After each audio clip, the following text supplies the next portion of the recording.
koji na-aga n'iru biko ka anyị gbakọ kịta wee kelee Eze-Ana Eze-Ana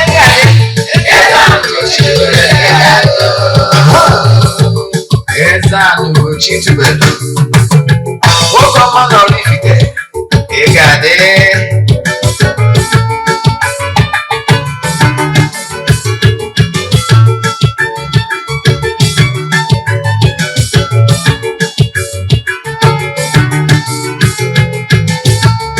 ọdịnala bụ eziokwu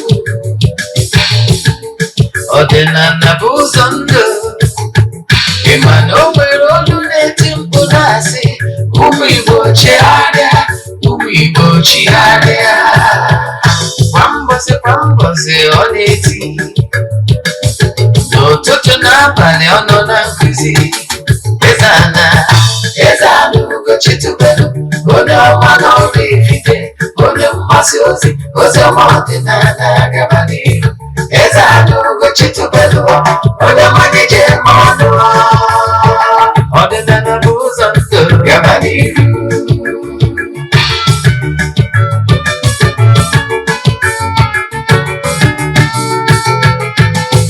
Eze-Ana ugochitubelu onye ọma na oraifite onye mgbasa ozi ọma ọdịnala gaba n'ihu Eze-Ana ugochitubelu onye mmadụ ji eme ọnụ ọdịnala bụ ụzọ ndụ gaba n'ihu Eze-Ana ga-adị ugochitubelu ga-adị ugochitubelu temple ọ ya adị maka na eziokwu ọnwa chacha ndị ụka edighị anyị fọnda mbaki ndị oche enyi anyị fọnda mbaki fọdasi gara aka ghọrọ ụmụ Igbo si anyị rapụ nke anyị na nke feka mma bụrụ Baịbụl bịa akwụkwọ akụkọ webekwa chọọchị fa okpuru ụka aga ụtụtụ ọma na ụmụ ọdịnala Igbo anyị abịakwanụ n'oge awa nke eziokwu oge anyị ji awa eziokwu niile agba nke ọ bụ mụnwa Ogbuefi Eze-Ana ugochitubelu na-anọ n'isi ya maka ndị ọpụta ataba izi ha na-afụ m na soshal midia ma ọ bụ Ogbuefi Eze-Ana ugochitubelu na oraifite abụ m onye isi nchụaja na ugochitubelu ọdịnala tempụl anyị na-agba afa miri emi rụkwazi ọrụ mmụọ dị iche iche abụkwazi m onye isi nchụaja na ọdịnala restoration prayer ministry bụrụkwazi onye mgbasa ozi ọdịnala Igbo. So you can call me an ordinary evangelist. I will answer.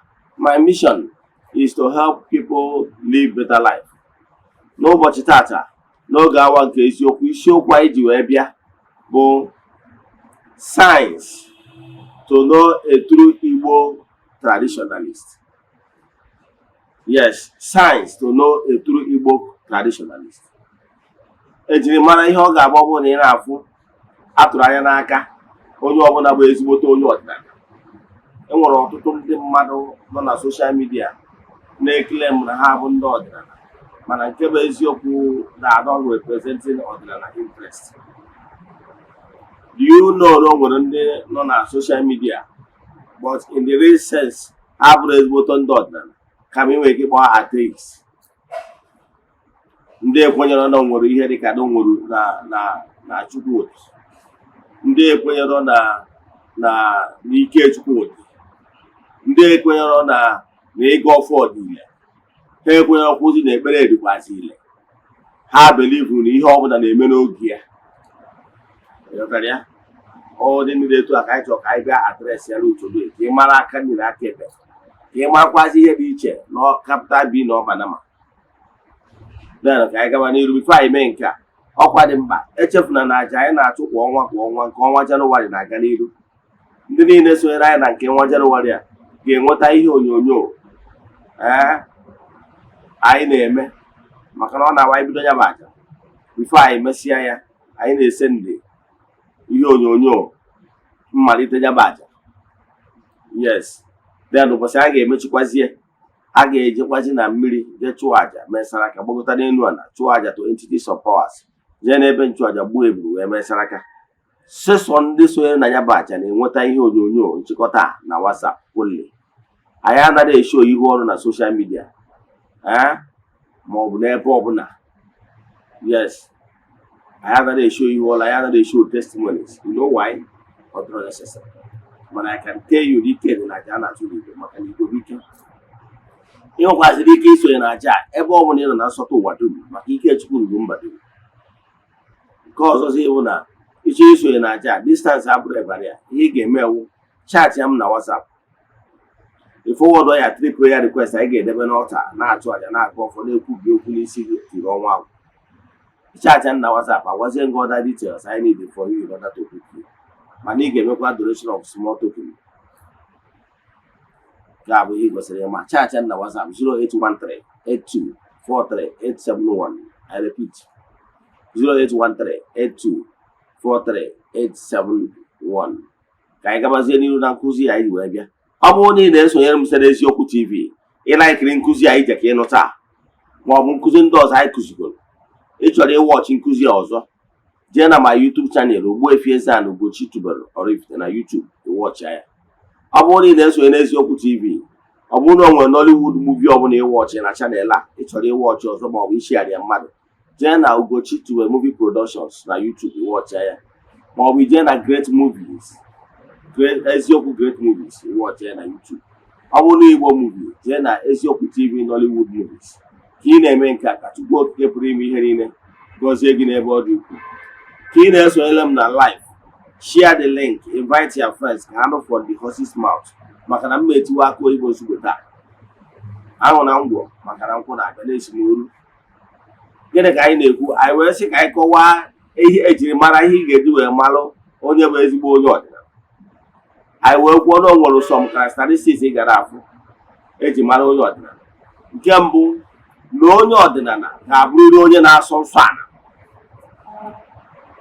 maka na onye ahụ na ọ bụ ọdịnala, onye na-eso nsọ ana. So ọ bụrụ ha na onye a ị na-ekwu maka ya ma ọ bụ onye ị na-eso anaghị asọ nsọ ana, ọ na-eme ihe ana na-asọ nsọ, ị ghọtara ya? Then ị mara na onye a abụrụ onye ọdịnala ka ọ yi dị. Ọ bụrụ maka na onye ahụ ji nzu n'aka ma ọ bụ jide edo n'aka ka ị ga-eji si na onye a bụ onye ọdịnala. Ọ bụrụ ha na onye ahụ adịghị asọ nsọ ana, forget it, ọ bụrụ onye ọdịnala. Maka na ndị Igbo tụrụ ilu sị na nwoke si na-eji ọfọ, nwaanyị si na-eji ọfọ, na ọfọ ọgbọ onye jien. So you can see na ọ bụrụ uniform, ọ bụrụ ọfọ eji n'aka ma ọ bụ nzu eji n'aka ma etu onye si kwado mere onye ahụ onye ọdịnala. Na-ege ntị. Na ihe nchọ ka m kọwaziere gị bụ, ọ bụrụ na imechaa nke a, e nweziri ihe a tụrụ anya n'aka onye bụ onye ọdịnala ga na-eme kwa ụbọchị ọbụla. Yes, maka na ọ bụrụ na ọkụkọ ma ọ bụ nnụnụ ọbụla chọọ ifenie, ọ na-egbu ụzọ tie obi na wee fenie. And na ndị Igbo na-adị n'usi na ọ bụ before anwụ achịghị gbada, ọ na-eje n'obi eje zuru akwụ wee gbaa. Ị bụrụ onye ọdịnala, o nwere ka ị weziga ịda aga ọfọ na-agọdoro ụmụ mmụọ, maka na ime ihe onye ọdịnala afọ ịbụa onye ọdịnala bụ onye ọgọ mmụọ. Ọ bụ enugo ụdị anyị jụa mbụ, onye na-agọ mmụọ. Anyị wee lọta mgbe anyị na-eje katikizim ndị ụka ọbịa, wee jụọ anyị onye bụ Chukwu, asị na Chukwu bụ mmụọ, n'ọbụ ọkasị akasị, onye chi n'aka ya dịrị n'onwe ya, na-enwere isi mbido, na-enwerekwazi isi njedebe, bụrụkwazi onye okike. That is to define God. Now, ihe chọrọ iweta ebe a na-ekwu na Chukwu bụ mmụọ kwa eziokwu. Then ọdịnala Igbo wee gwa gị na onye bụ onye ọdịnala bụ onye na-agọ mmụọ. Yes, onye na-enwe time to worship God. Onye bụ onye ọdịnala. Then ụfọdụ ndị mmadụ na-ajụkwa ajụjụ, ekụzigo m ihe ọtụtụ oge na ma YouTube channel. Ụfọdụ ndị mmadụ na-ajụ sị ọdịnala kedu ihe kpatara anyị ji enwe ihe akpụrụ akpụ, ọ bụ na ọ bụrụ ihe ndị a ka anyị na-efe? Wee sị no, na ya anaghị efe ihe ndị a, na ihe niile ndị anyị na-afụ bụ the artifacts or monument ọsọgbọ ya. Mana ihe a bụ a kind of ihe anya na-afụ. Ọ bụrụ onye nwa bụ the main mmụọ, ọ bụrụ onye nwa bụ the altar. Atagod iwepụgo the artifact, the real mmụọ na ebe ọ nọ. Ị na-ege ntị ya? So ihe ndị a bụ ihe na-eme gị ka ị wee cheta na ebe a wụ okwu mmụọ. na-adọrọ mmụọ ebe a na-akpọtụrụ ajelu nke Chukwu ebe a, ọ ga-eme gị atụfatụ ya bụ ka e wee chịkọta mmụọ gị ka mmụọ gị ghara ịda agbasa agbasa. Ehe, ịmara etu ahụ statu ndị ụka ọbịa, yes, ndị Katọlik nwere, ọ bụrụ statu a ka ha na-efe, mana ha na-agwa gị na ugwu ha na-akwanyere ugwu mmụọ nọ behind that statue. Ya ọ bụrụ na efu statue of St. Anthony of Padua, na ọ bụrụ that bag of cement ma ọ fiber eji wee rụ that statue, kama nọ whom that statue represents. Now, etu a ka ọ dị n'ọdịnala Igbo. Now, mgbe ịfụrụ those images, we are not worshiping those images, but not what those images represent. No one angel nke Chukwu or represent. Then, and the power who we represent, one onye na-afụ mmụọ, one onye eji anya afụ Chukwu. Chukwu enwere arụ ma ncha maka na ọ bụ mmụọ, so o nwere any image. Anya ka o ji sị gaa akpụ n'image ọbụla si n'ọnyanwa. O nwere any image. Images anyị na-akpọ bụ ndị njeria. Now, whenever we see those images, we imagine the who that image represents. If I say ongasị ma foto ma ihe akpọrọ akpọ, ime etu ahụ si abụ na-abịa n'ọfisis. Yes, na ọfisi gị nwanne n'anya. Ọfisi His Excellency, ọfisi gị, foto His Excellency adịdị ya, ị na-worship ya, ya na worshiping ya His Excellency. Kama na mgbanwe na-efu foto ilota n'onye nwaba aka na-achị ugwu, na-ege ntị. Ka mmakwanụ ga-atụ ndị ma nkụzi mana m na-ala ihe ọmụma. Ijenugo court before. Ọ bụrụ na ije court, ị ga-afụ na o nwere lawyer, onye judge nọ na that table, na onye ahụ the avatar, ya izi ọ nọrọ na that table ya nwa as the judge. Ibinite ebe ahụ na ochie pụta, ifu na na-ejenoflate. Ọkwa ijenugo court, a na-ejenoflate. Ịchọ ya adreesị ya my lord. Ị na-ege ntị.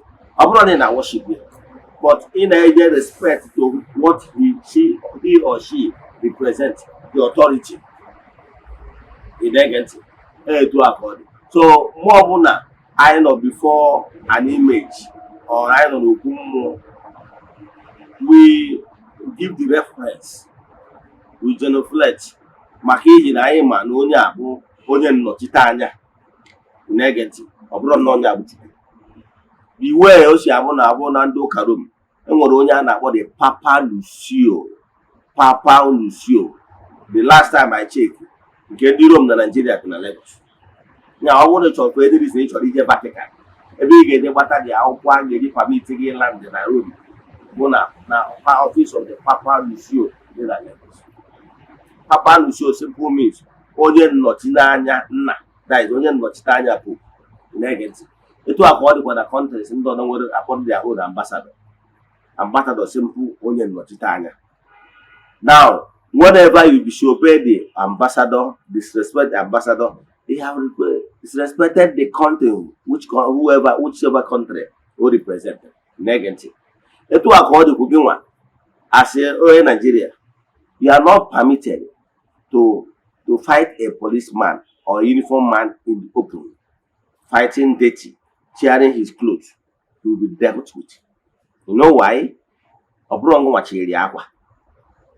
Ọ nọ ebe anwa na-alụ ọrụ n'ikikere enyere ya dịka onye ozi ma ọ bụ onye nnọchite anya Federal Republic.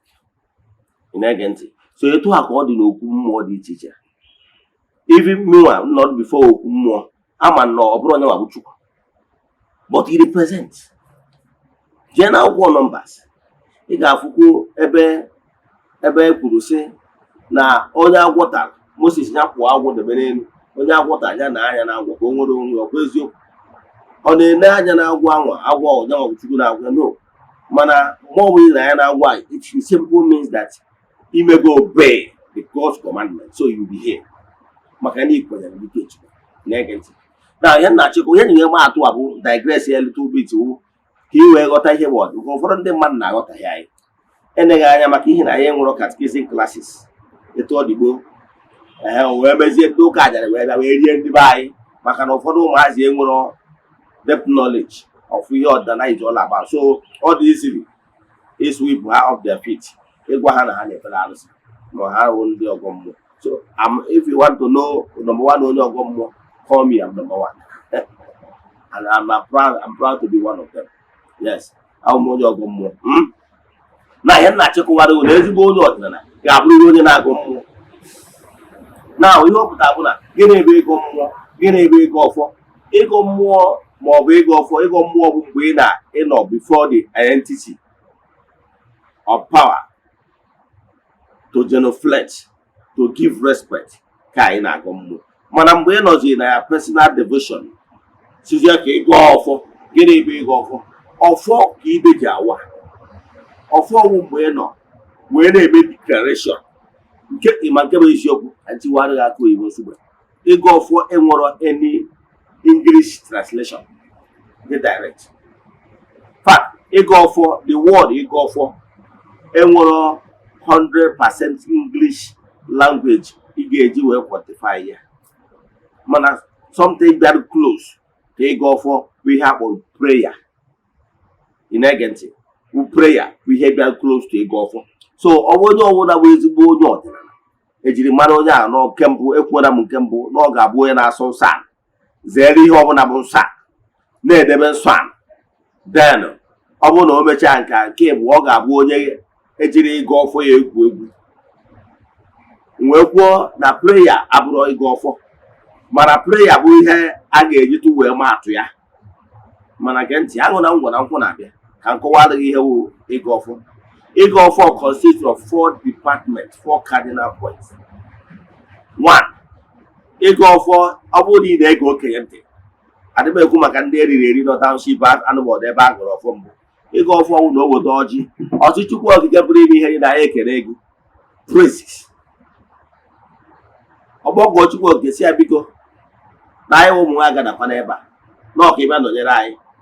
Okwucha ya kpọwazie ụmụ mmụọ dị iche iche, kpọwazie Amadioha, kpọwa Udo ha, kpọwa Ogwugwu, kpọwa Edonne, kpọwagasị ụmụ mmụọ dị iche iche Ogwugwu ha.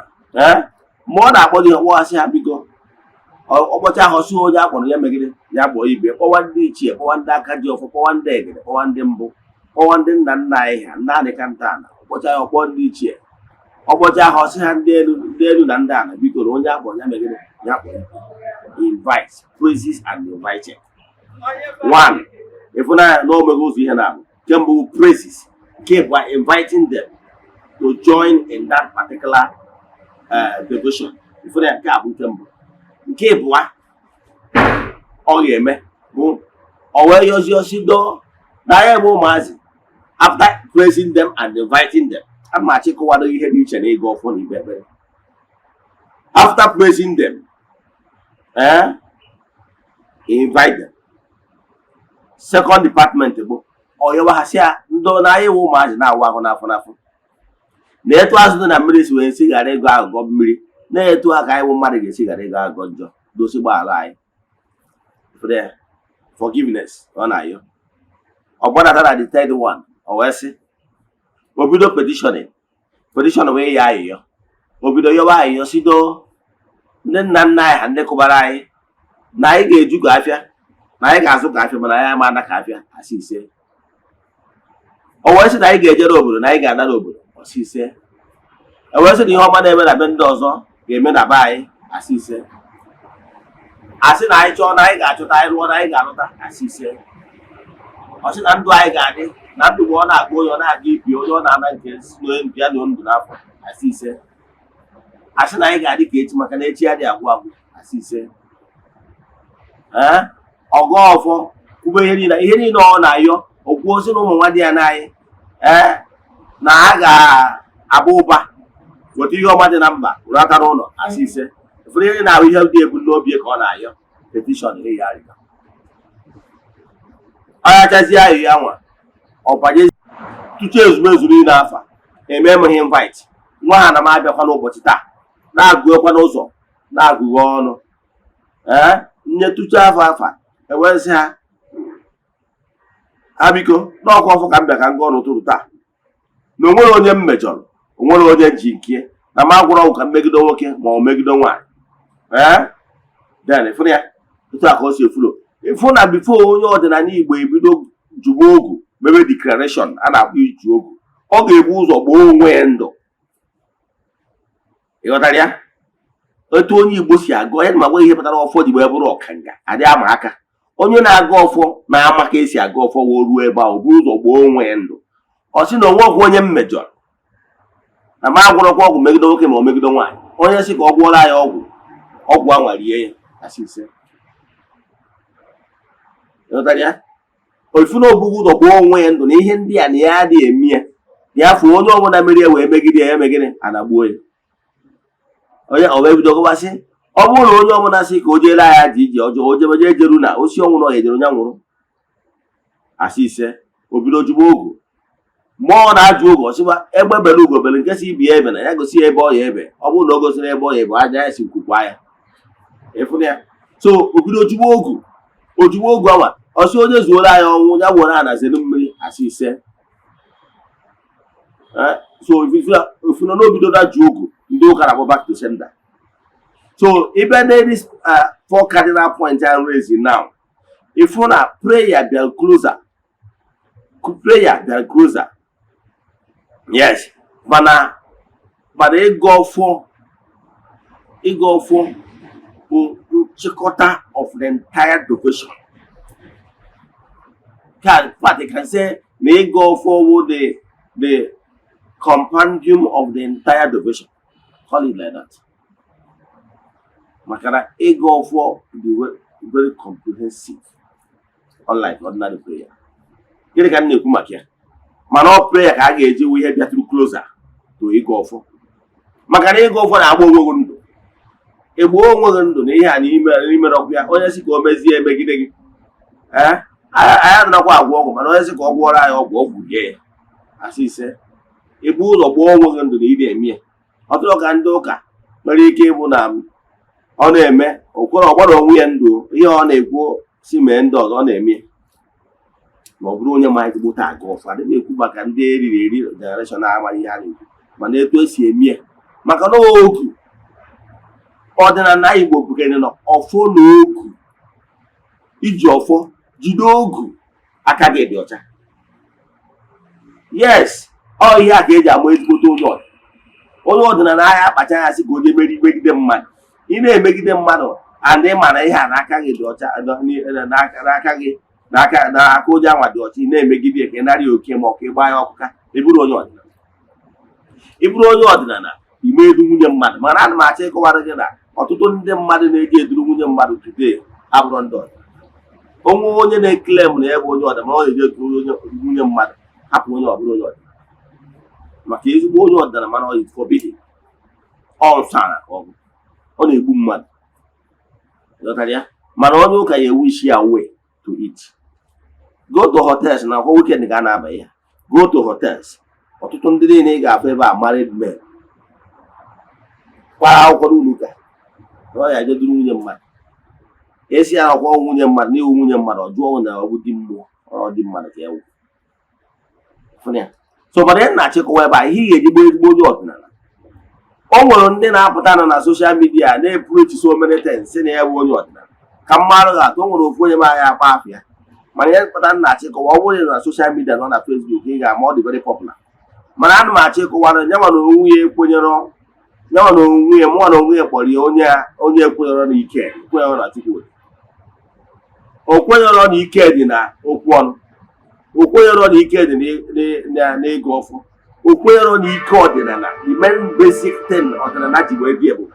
Ime ihe ọdịnala ji wee dị ebube the center of everything, the compendium of the entire Igbo spirituality. Ma ihe dị ha nwa ịchụ aja. Maka na ịchụ aja ka Igbo ji eri. Ịchụ aja bụ the center of every activities in Igbo spirituality. Igbo spirituality ejiri ịchụ aja egwu. Ma this particular person ga-apụta kiki against ịchụ aja. Kiki against ịchụ aja. Mgbe ya bụ particular person ndị gwa gị na ọ bụrụ onye ọdịnala. So ị bụrụ onye ọdịnala na-esi ya mara na onye na-eso abụrụ onye ọdịnala. Mgbe o nwere problem akpọrọ ya na Abuja maka ihe utterances and ịkpọ mmadụ giving people names and character assassination. Yes, ọtụtụ ndị ọdịnala pụta kiki against etu esi wee bụrụ ya. Yes, more than one so we kick. Yeah, we kick Ibuna. I don't make kick Macano not. Man, kick him on to say, Nana no Funias, no really can alas. A kick him on to say, Nanda Wabaporia, they were guilty of the same thing. You know, they were guilty of the same thing. However, also in that basis, I'm going to go Simba, say happy, I'm say Doya Cananti. But I'm going to go Buna. No, today, he is fighting Ordinana. He doesn't believe in Ordinana. Or somebody who believes on ego for now, who believes on Iked, who believes on a man who go for Chuacha. Your man who believe it. Makan who believe on the power of the elemental beings, who believe on. You believe who want to have druggy, give you love, give you orthodox medicine, give you a hospital. Go when I'm going to give you a hospital, go when I'm going to give you a hospital. Where to add to West? I don't want to young woman, Nandy this year, but no one done a recruit. I don't want to have 18th century backwards. I want to go on at 1885 and do Okanya Arabian and Igbo. Once again, we do 1885 backwards. Okay, I will orthodox medicine and one hospital. Our forefathers then, are they not surviving? Our forefathers then, are they not solving their spiritual and health challenges? To show you the orthodox methods. Can the Nana had a bed? Nande Nana have a solo. Esia Chuacha, Lusonesia warrior. Astromonia had draw. Nejaruno. Onwelo Tutu warrior. Nabaya. Ogbuefi want a solution to. Ogbuefi want a solution to. Ọ na-eme gị ife a na-enye gị n'ụlọ ọgwụ we had a maintenance drugs. Ọ ga-esi from that maintenance till another stage. They recommend the transplant. Like onye nwere cancer. Onye nwere cancer bụ ife a ga-enye gị bụ ebido na-enye gị maintenance drugs from stage 1. Ha ga na-watch gị some years down the line or by stage 2. Some years down the line or by stage 3. Another stage or by stage 4. Asana akọtụ gara ya ebere ala. Negative. Etu akọ dị kidney. Ihe a na-eme maintenance. Ọ na-ara water, ị na-abịa dialysis. Ị na-abịa dialysis. The stage a na-agbagota. O nwere stage ọ ya anọ sị ọkwa aka pirate. Signal transplant. Ọ ma agwọ ihe ọ na-eme maintenance. Ọ na-ịgwa gị na maintenance ka ọ na-eme ka ị ghara ikoropụ obi. Ndị na-enwe BP ha afọ a. Ha na-agwọ BP, ha na-agwọ diabetes, ha na-eme ihe ndị a. Ihe a na-enye maintenance drugs. Ha gara awọchị gị till ọ ga-eche to the next level. Ejegodo gị ọgwụ PBB onwe ebe ọ ya eruo ogbuo kidney and so on and so forth. Ị na-ege ntị. Ihe na-achịkọwalụ gị bụ na management, a na-akpọ maintenance. Mana ị na-achịkọwalụ m na oge our forefathers mgbe ndị mmadụ na-pay attention to eating habit. Our forefathers had solution to all this. Our forefathers were solution to all this. One, their eating habit were a solution. Two, and were so many ọgwụ bọrọgwụ na mpaghara na oriri ha na-eri na-enye aka wee gwọọ ụdị ọya ndị dị etu a. Yes, na-enye aka wee gwọọ ụdị ọya ndị dị etu a. Ijugo onwe gị anọgo m n'ugwu. Ije na ndị ugwu na-eri ihe na-eme gịnị? Na-eri shuga. Ejego n'obodo ndị ugwu ha na-eri shuga nke dị egwu. Mana I can tell you na ọ bụrụ na ije ime statistics na Nigeria na ndị Igbo na Nigeria, ị ga-afụ na ọ bụrụ ha makacha anya diabetes. Yes, mana ha ka eri shuga. Ndị ụmụnne anyị ndị ofe mmanụ ha na-eri ose nke dị egwu. Mana ọ bụrụ ha nwa kacha aya ọsa. ị na-ege ntị. So ihe na-achọ ịkọwalụ gị bụ na ndị a niile na-eri ụmụ ihe ndị a nwere oriri na oriri diet ha na-eri na-normalize those things, fụ na those things ha na-eri adịghị awe problem. So kere ihe na-achọ ịkọwa, ihe na-achọ ịkọwa bụ na diet ndị mmadụ na-eri na-contribute na our forefathers na onwe ha biri ndụ dị mma, and ụdị diet ha riri menyere ha ezigbote ahụike. Mana generation anọ kịta na-ekirisize. So ihe na-achọ ịjụ ya nwa amadi bụ 18th century gbadaba, oge ndị nna nna anyị ha ụlọ ọgwụ adịrọ, are they not surviving? They are surviving because ha nwere normal methods eji agwọ ya n'oge awa. Then what is stopping us from going back? Stop our dangerous eating habit. Today ndị mmadụ na-eri ihe sọrọ ha, erichazie ndị onyebe nsogbu. So ihe na-achọ ịkọwara gị bụ na and they nwere natural ways eji agwọ ọrịa, site na inwe good diet plan. Watch what you eat. Ihe na-egbu mmadụ bụ ihe mmadụ riri ọnụ.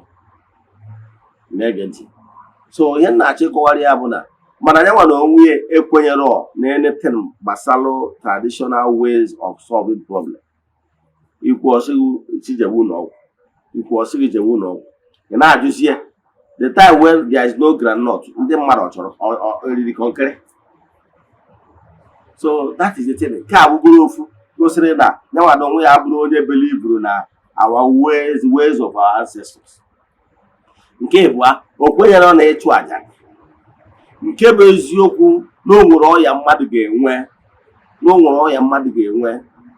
ọ bụrụ na ịchụrụ aja, dị na ya, ihe ọ sọrọ gị mee, enwere ike ị na-enye ya ọgwụ, ahụ ya ama na-anabata ọgwụ. Ganyere ije chụọ aja dị na ya, wepụ ọya ihe mmụọ dị na ya, aka mmụọ dị na ya, dịrị nyezi ya ọgwụ anabata ya. Ọ dị.